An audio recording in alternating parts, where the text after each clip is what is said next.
नमस्कार, स्वराज एक्सप्रेस में आप सभी का बहुत स्वागत है। मैं हूं आपके साथ प्रियंका गुप्ता और हमारा कार्यक्रम जंगल राज में आपका बहुत स्वागत है। मध्य प्रदेश में ऐसा लग रहा है जैसे जंगल राज चल रहा है। लोगों को न कानून का डर है न समाज का। अपराध खुलेआम सड़कों पर हो रहा है। संस्कार धानी में खुलेआम बदमाशों ने एक युवक को चाकू से गोद दिया तो इंदौर में एक शख्स ने अपने ही पिता और बहन को मौत के घाट उतार दिया। इंदौर के ही ट्रांसपोर्ट कारोबारी प्रदीप पर चाकू मारकर जानलेवा हमला कर दिया गया। तो आपको शहडोल की वो खबर भी याद होगी जहां एक पटवारी को ट्रैक्टर से कुचलकर मौत के घाट उतार दिया गया। तो क्या ये सब इशारा कर रहा है कि एमपी में कानून का राज खत्म हो गया है और जंगल राज चल रहा है? अगले आधे घंटे में हम कुछ ऐसी ही खबरों से आपको रूबरू कराएंगे और चर्चा करेंगे।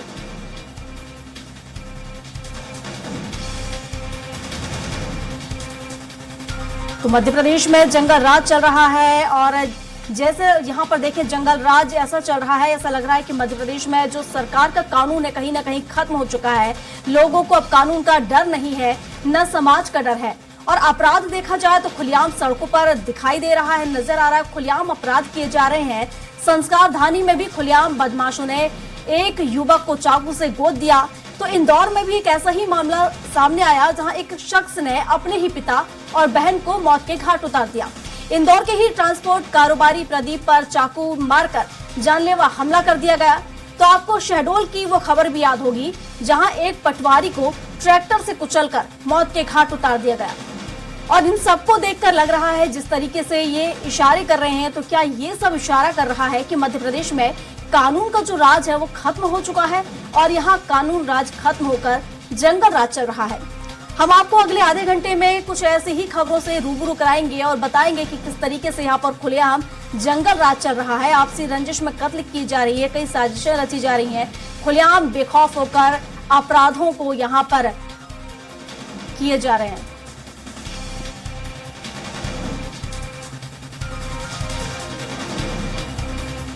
और इस पर विस्तार से जानकारी के साथ जबलपुर से हमारे सहयोगी अरविंद दुबे हमारे साथ जुड़ चुके हैं।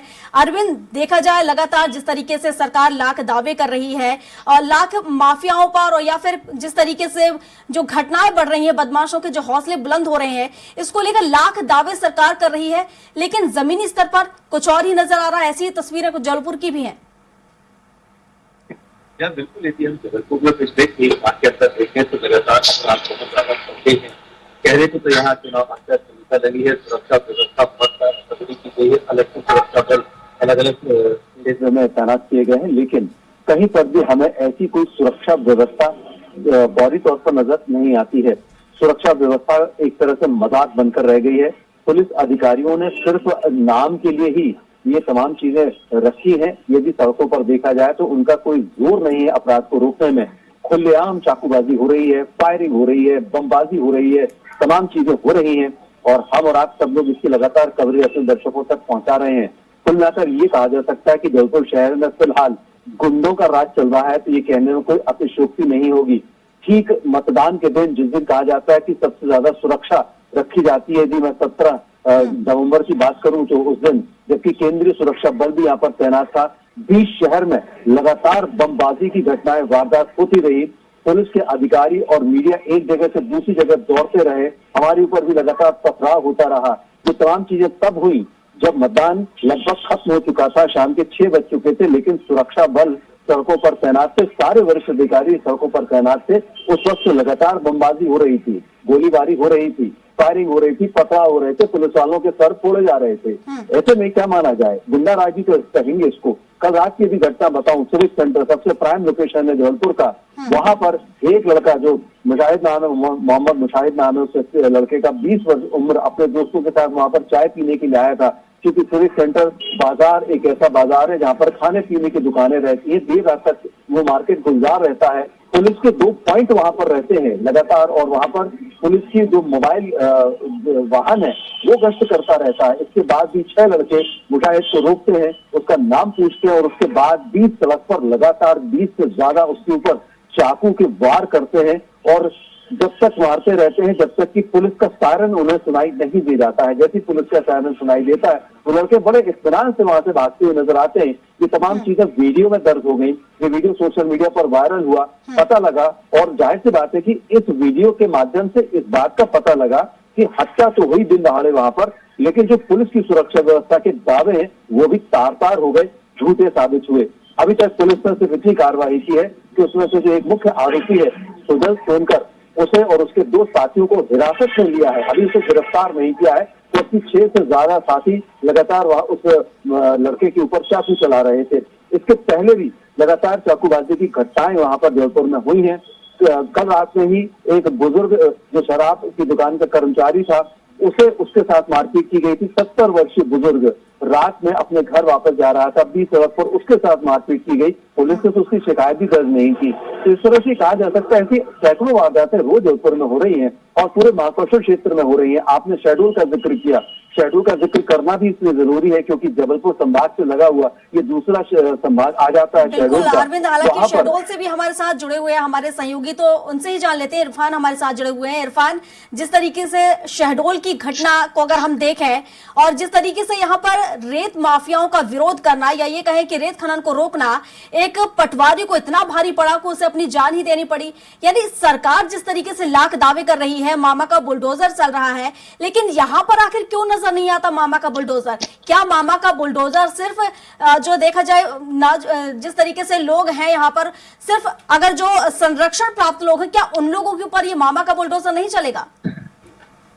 जी देखिए, मैं आपको बता दूं कि शहडोल में जब से रेत के टेंडर खत्म हुए तब से यहाँ पे ताबड़तोड़ रेत की चोरी चालू हो गई है। जगह जगह घाट है, पटली घाट है, सोन घाट है, घटियार घाट, इस टाइप के कई सारे घाट हैं जहाँ पे से लगातार रेत की चोरी हो रही है और लगातार प्रशासन को इस चीज से अवगत भी कराया जा रहा है। लेकिन पता नहीं प्रशासन कहाँ सो रहा है, प्रशासन का सूचना तंत्र कहाँ है, या प्रशासन काम नहीं करना चाहता है। और एक पटवारी को जिसको बिना लिखित आदेश के मुंह से बोलकर उसे स्पॉट भेज दिया गया और उसके साथ पुलिस बल भी नहीं था और इतनी बड़ी घटना हो गई। बाद में पुलिस अब एक्शन मोड में आई है। अभी हमें ये भी पता चला है कि शहडोल जिले की और सतना जिले की और सीधी की पुलिस ने संयुक्त बैठक की है जिसमें अब रेत माफियाओं के ऊपर ताबड़तोड़ कार्रवाई की जाएगी।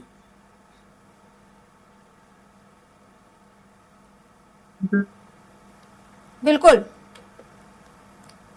तो हमारे साथ इरफान जुड़े हुए जो बता रहे हैं कि लगातार जिस तरीके से यहाँ पर पटवारी की हत्या की गई, हालांकि दोबारा उनसे अपडेट लेंगे। हमारे साथ अनिल भी जुड़े हुए तो उनसे भी जान लेते, अरविंद भी जुड़े हुए हैं जबलपुर से, तो अरविंद से भी जान लेते हैं। अरविंद, जिस तरीके से हम शहडोल का जिक्र कर रहे थे, हमारे सहयोगी भी वहां से जुड़े हुए थे, इरफान खान, जिनका कहना है कि हालांकि जिस तरीके से जो घटना घटी है और स्वराज एक्सप्रेस के माध्यम से जिस तरीके से इसे सामने लाया गया, उसके बाद कहीं ना कहीं पुलिस महकमे में हड़कंप मच चुका है।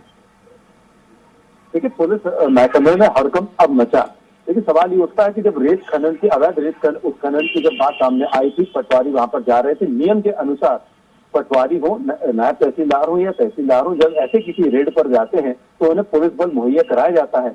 यदि वंदना वैद जो कि वहाँ की कलेक्टर हैं, उनका जो वर्जन सुने तो उन्होंने भी इसमें ये बात कही है कि जिस वक्त वहां पर गए थे पुलिस की मांग की गई थी, लेकिन पुलिस बल मुहैया नहीं कराया गया था। यानी कि पुलिस विभाग नहीं चाहता था कि वहां पर जो अवैध रेत उत्खनन कर रहे हैं उनके ऊपर कार्रवाई की जाए। उन्हें लग रहा था कि यदि पुलिस बल उपलब्ध नहीं कराएंगे तो ये जो राजस्व के अधिकारी हैं, माइनिंग के अधिकारी हैं, ये वहां पर नहीं जाएंगे। लेकिन चूंकि वे इस अनैतिक कार्य को रोकने के लिए वहां पर उन्होंने जाना निश्चित किया था प्रसन्न सिंह ने, और वे वहां पर गए थे अपने साथी अधिकारियों के साथ, और वहां पर चूंकि पुलिस बल उनके साथ नहीं था तो रेत उत्खनन माफिया जो है उसमें उसी ढंग से पेश आए जैसे कि पूरे प्रदेश के अलग अलग जिलों में पिछले कुछ सालों में यदि हम देखें तो उस तरह से रेत अवैध उत्खनन माफिया अधिकारियों के ऊपर हमले करते आया है, उसी तरह से हमला किया गया, उन्हें वहीं स्पॉट पर मार दिया गया। तो इस तरह की जो खूनी कार्रवाइयां हैं उसको रोकने के लिए पुलिस विभाग अपने कर्मचारियों को उपलब्ध नहीं कराता है, जो राजस्व अधिकारियों को, माइनिंग अधिकारियों को। ये शिकायत हर समय रही है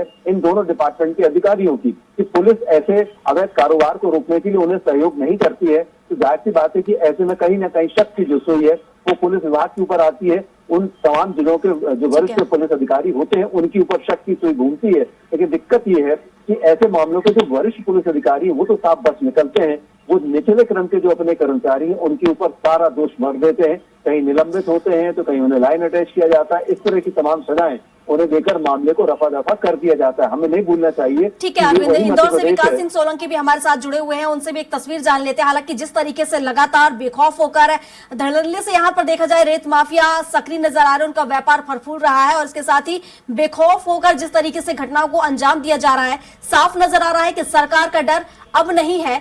इंदौर से भी एक तस्वीर देख लेते हैं और हमारे साथ जुड़े हुए हैं तो उनसे जान लेते हैं। जिस तरीके से हम देखें इंदौर में एक शख्स ने अपने ही पिता और बहन को मौत के घाट उतार दिया, क्या कहा जाए इसको देखकर कि जो बदमाश है उनमें पुलिस प्रशासन का डर नहीं है या पुलिस प्रशासन को उन भूमाफियाओं का डर है?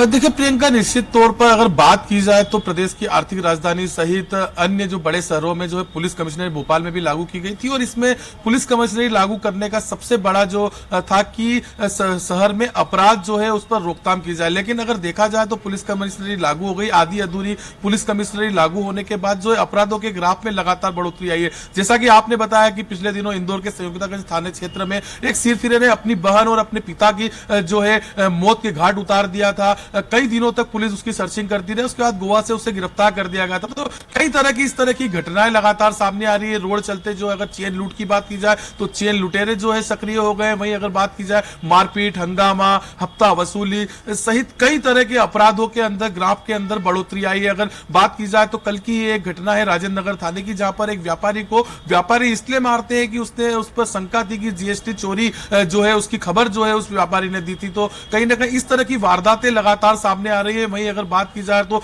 हत्या का प्रयास जैसी जो है घटनाएं लगातार शहर के अंदर सामने आ रही है। कह सकते हैं कि पुलिस का खौफ बिल्कुल भी नजर नहीं आ रहा है। पुलिस कमिश्नरी लागू होने के बाद कई अधिकारी, वरिष्ठ अधिकारी यहां पर बैठे हुए हैं, लेकिन किसी तरह का खौफ जो है बदमाशों में नहीं आता है। अगर ग्राफ काम का बढ़ जाता है तो कहीं ना कहीं पुलिस जो है छुटमुट कार्रवाई कर जो है अपराधों पर अंकुश लगाने की बात करती है। लेकिन देखा जा रहा है कि लगातार अपराधियों के हौसले जो है बुलंद है। ऐसा ही एक ट्रेंड और आया है कि कई नाबालिग जो है जो बच्चे हैं या जो है वह भी अपराधों की ओर बढ़ते हुए नजर आ रहे हैं। इसको जागरूकता के लिए किसी तरह की पुलिस या कोई प्रशासन जो है महकमा किसी तरह की जागरूकता अभियान नहीं चला रहा है। अभी ही इंदौर के एरोडम थाना क्षेत्र की एक ताजा घटना है जिसमें 10 वर्ष का मासूम, चौथी क्लास के बच्चे जो एक मासूम बच्चा है उसे ही उसी क्लास के बच्चे जो है कंपास के इतनी मार मारते हैं कि उसके पांव के ऊपर घाव बन जाते हैं। इसकी शिकायत जो है होती है और कहीं ना कहीं नाबालिग होने के कारण पुलिस जो है जांच करने की बात करी। तो तमाम तरह की प्रियंका घटना इस तरह की सामने देखने को मिल रही है।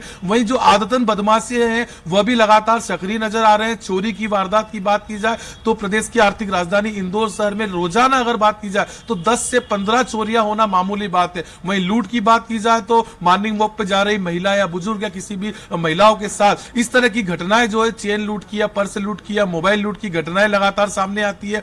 वहीं अगर बात की जाए डकैती, हत्या, इस तरह की भी घटनाओं में लगातार बढ़ोतरी यहां पर देखी जा रही है। सबसे बड़ी बात है शहरी क्षेत्रों के अंदर इंदौर शहर जो है उद्योग राजधानी भी कहा जाता है। कई तमाम तरह के बाजार जो है बाजार होते हैं, सियागंज बाजार जो है कई तरह के व्यापारी या जो व्यवसायी हैं वह इंदौर की ओर रुख करते हैं और ऐसे में व्यापारियों के साथ भी इस तरह की घटनाएं जैसे कि आपने व्यापारी की बात की है और हमने पहले भी देखा है कि जिस तरीके से इंदौर के ही ट्रांसपोर्ट जो कारोबारी थे प्रदीप, उन पर चाकू से जानलेवा हमला यहां पर किया गया था। इससे पहले भी हम कई ऐसे मामले यहां पर देख चुके हैं।